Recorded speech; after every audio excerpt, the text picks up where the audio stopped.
How's it going, guys? Welcome back, and in today's video we're going to go over some tips and tricks to the First Descendant that you guys might not know about.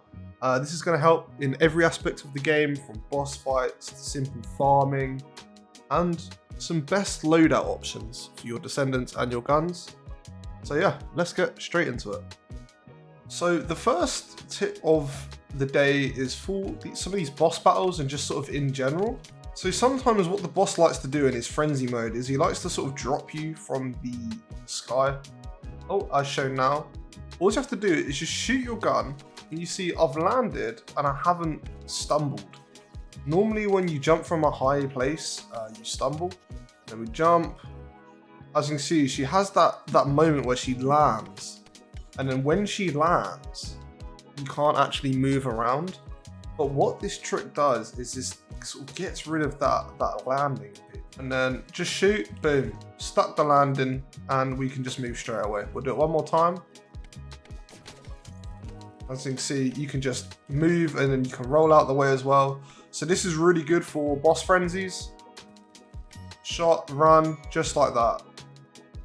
And yeah, when the boss is frenzying on you and he does that ability where they put you in the air and then you land, most people would normally sort of grapple out the way, but if you miss your grapple or there's nowhere to grapple to, this is a really good trick just by literally shooting the floor. And as long as you're shooting the floor as you hit, you won't get that sort of stumble animation where you can't move. So do it again here. Shooting as I landed, that means I can keep going. So this is a really good one for boss fights and sort of in general, if you're just trying to get up onto places or get down to places. You know, you got low health or you're in a bit of a rush. So this is a really good first trick. Let's move on to the second one.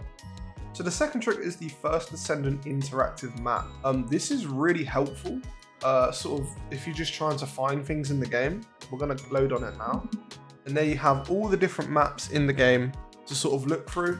What I like doing is if I'm Enzo, I like to click on, like, let's say the Vespers map. If you just zoom in, and what this shows you is sort of everything that is on the map. Now, I know what you guys are thinking. You're like, oh, but we can already see all that. There's some secret stuff here that you can't see on the map. And some of these are the encrypted vaults. As you can see here, there's an encrypted vault here. And there is an encrypted vault up here. And basically, I normally use this when I'm Enzo and I want to find where encrypted vaults are. This is a really easy way to sort of pinpoint it. And if you sort of use your ping ability near it and you don't hear the ping, that means the vault isn't there. So you can kind of skip on to another section of the map. So it sort of saves wasting time trying to find the vault, you know, if it's not there. So I use this a lot whenever I'm on Enzo and I'm trying to farm some materials. This is like the best way to do it. Also, it has like hints. Let's see if we can find a hint. So these are for the voice notes, which you can get, the journal records. Basically, this allows you to kind of find where they are on each of the map. And this is quite good because there's a seasonal challenge right now to get 50 of those. And I think you get a bunch of levels and some coins for it. So this is also another really good way to kind of find where these are on the map. As you can see here, this one sort of has like a little picture of the location. This one has a little video guide here for that. But yeah, this is sort of just another really easy way to navigate the map if you're a little bit lost of where everything is. Like I said, for these encrypted vaults and these hints, I think this is really beneficial, just to make it a lot quicker when searching for Enzo and grinding. So yeah, I definitely recommend using these maps. Anyway, we're gonna go on to the next tip. So as you can see here, we've got another website, and this is the recommended modules and guns. This is really good for void intercept battles if you guys are just a little bit confused of sort of what character maybe you should be using or what loadout you should be using for your character for each of the bosses. And what this does is this gives you sort of like a template of what you use, of what people have been using to defeat bosses. So let's do an example here. Let's say that I want to be Ultimate Lepic, and my main weapon is going to be General Rounds, Ultimate, and it's going to be the Thunder Cage. So the difficulty is going to be hard. The boss that I want to do is Obstructor because I haven't done that one yet. And you can do that, you know, over the past 7 days. So what people have been using a week, over sort of 30 days, and the general, and you know, since the game came out. So we're going to do over the past 7 days as it's sort of the most recent, most up-to-date meta. Click search. And what this does is this gives you a bunch of parts that you should be using for your character, and also the slots for your gun. So here is a bunch of different ones, and then yeah, you can go up and upgrade these, of course. And it says it here with the weapon as well, kind of what you should be using. So this is really good, especially if you're doing like a new character that you haven't used before. Let's go Enzo, for example. Never used Enzo before. I'm gonna search him. And this is sort of the loadout that someone else has been using to defeat the Obstructor on hard mode. And also it says here, this is the recommended module combination for the Thundercade weapon based on records from top 10% successful intercepts used in Obstructor Void in set battles.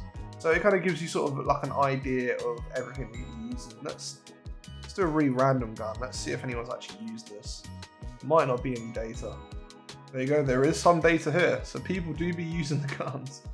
But yeah, as you can see, it kind of gives you, you know, what everyone's been using to defeat the bosses. And this is sort of really nice just to, you know, sometimes it might be different for different bosses. I don't think anyone has beaten that boss with this gun yet.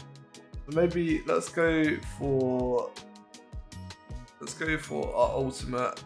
Let's go for Enduring Legacy. I know that's quite a big one lately. The loadouts sometimes change, they sometimes don't, but it just kind of depends.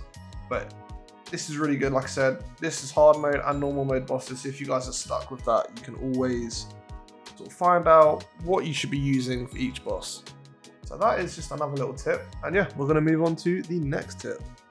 Now, the next tip is, I don't know, you might not be expecting this, but this is to use the First Descendant official Discord server to find groups for you guys to join. And you know, if you need some help, a lot of these people are willing to help and also grind. So just scrolling down here, as you can see, there's so many people asking for different things all the time. I have used this many times before. It's really good. As you can see, hosting Ultimate Leopard Enhanced Cell. So if you're looking for that specific one, you can join them and you can kind of grind together. Old Viesa for the XP farm that's coming out, or came out, sorry. Farming Hard Pyro. So, you know, if you're struggling with some of these, people will help. There are a few like scam links, I'm pretty sure. So what I recommend, if anybody ever sends you a Discord link, which is external to Discord, I recommend do not click on it. I think they are cracking down on this now though, to be fair. But there is a few links that people sent me to like join my Discord server, and I think they're scams. So just be really careful. Do not click on any link, is what I'm saying. If someone gives you a link, do not click on it.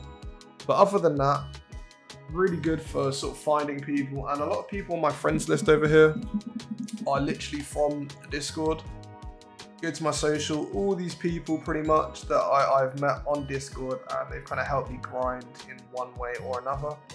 So it's really helpful, and yeah, it really does help if you're looking for someone, if you're looking for a group of people to do something. This is the way to do it. As you can see, like, you got Molten Fortress. If you haven't done that before, this might help. Anyway, we're gonna move on to the next tip. So the next tip here is just a little tip with the rocket launchers. And this is how to double your damage for a significant amount of time. This does involve a few bits of setting up, but it's really simple. Obviously, first of all, you want a rocket launcher, so get one of those.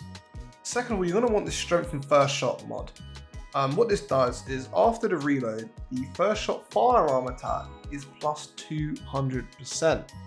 So this means the first sort of missile that you shoot is going to be 200% of the original power, which obviously right here is 504,000. So realistically, we should be hitting for about 1 million for our next shot. This is really good because there's a way to cheese this, which is quite cool. So first of all, what you want to do is just shoot a missile real quick. That means now you can reload. So So we're going to reload right here, and this is going to enable the perk to be active. So now our first shot that we hit is going to do double damage. Now to cheat the system a little bit, as this is a projectile, you want to shoot in the distance, away from anything, away from where it's going to explode. And what that's going to do, while that bullet is still traveling, all your other bullets in the rocket launcher is actually going to do double damage. So we're going to shoot once here. And as you can see, look, we're hitting for 700s right there. Now that's exploded, we're going to reload again. And we're only hitting for 300. You see that? 200. So this is a really, really good sort of... So yeah, this is a really sort of good, quick sort of cheese you can do. Just to basically double your damage input for your RPG. Now obviously you can put more mods on these. So yeah, if you put more ammo mods on here, this basically allow you to shoot for longer, especially with Glay. If you've got a Glay build, you can have the unlimited ammo. I recommend doing a reload, then shooting, and then doing the ammo thing. And this is basically going to do so much more damage. So we're going to shoot, reload. Go, and then we're going to shoot again, and then we're going to look 700 damage right there, and that one's just exploded. So yeah, sort of a nice little tip there with the RPGs, just to do way more damage than you actually need to. It's pretty good. It's pretty good. But that's just another little tip that you guys might like. Anyway, we're going to move on to the next one. So the next tip here, it might be an obvious one as the game's been out quite a bit, but some people may not know this. When you shoot your gun and you reload, there is actually a point where you can basically skip the reload. So a good example of this is if I shoot, I reload, that takes about what, 1.5 seconds? But what you can do is when you reload, as soon as your magazine touches the gun, so they take it out the gun, as soon as they touch and it puts it back in the gun, you can actually roll and skip the rest of the reload. See right there? That was half the time.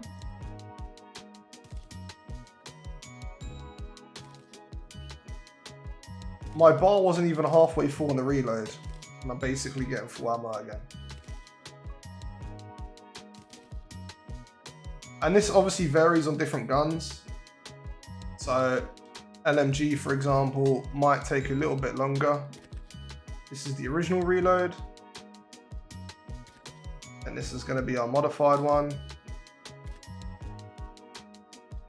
So just a little over half there, but it does save, you know, a little bit of time, especially in a boss battle as well when you're shooting, you know, shooting bosses and things. So this is really good to sort of use and sort of skip out on a bit of reload. Anyway, on to the final tip. So the final tip here is to do with bosses. Yeah, again. So if you go to details here, and you hover over the different type of damage your gun does, it kind of gives you an idea of sort of what beats what in a sense. So as you can see here that we have a burst type weapon. So a burst type weapon will do more damage to a pierce weak point. And a burst type weapon will do less damage to a crush weak point. So if we go over to the boss, if we go to our favorite obstructor right here, and we have a look, he has a core cover, which is a burst, and he has a balancer and a sensor, which is a pierce. So this means that if I shot him in the sensor and the balancer with my burst gun, which is the thunder cage, then it's going to do actually more damage to his sensor and balancer. If I shot him with a crush weapon, a weapon with a crush attribute, it won't do less damage, but it will not sort of increase the damage amount to where you're shooting. So this is kind of a very good way to understand what weapons maybe you should be using for each boss. You know, each boss has, you know, a bunch of different things. Same with this one, they all have like different sort of attributes here. So if you've got some really good guns that you've leveled up that maybe you're like, oh, maybe the boss isn't very good at that, watch what your attribute would be on here. And this could definitely help when sort of fighting bosses and defeating bosses. So that is it. That is the final tip right there. I'm hopefully going to be making a few of these sort of tip videos. I think they're quite interesting, and sort of as I learn new things, I'm going to be putting them into videos. So I've been playing the game a lot recently, and I've just these are sort of a few things that I've come across when, just sort of grinding out and trying out stuff. Also watching like a few other YouTube videos. I don't actually remember some of the names of the people that I sort of learnt a few of these tips from, but I'm sure you guys in the comments will know if you've seen them, and let me know. I'll definitely shout them out. So yeah, I've sort of just tried to put all these tips that I've learnt, which I didn't really know, into one video, and hopefully that helps. So yeah, that has been about it, and hopefully you guys learned something new. Make sure to use my creator code. It's going to be on the screen now. That really helps if you guys are going to be like buying any coins and things. If you put my code in, I think I actually get a bit of money from that, so I really do appreciate that. It's not much though. It's not much at all, but it is something at least. As you know, I'm not getting paid from YouTube right now. I'm quite a small subscriber channel, so I don't actually have any monetization on here, unfortunately, but hopefully we can change that. The goal to 1,000 subs is on. Hopefully we can get there. But yeah, that is about it from me. And yeah, all the links are down below for joining my Discord and stuff like that. So yeah, that's about it from me, guys. I will see you in a bit.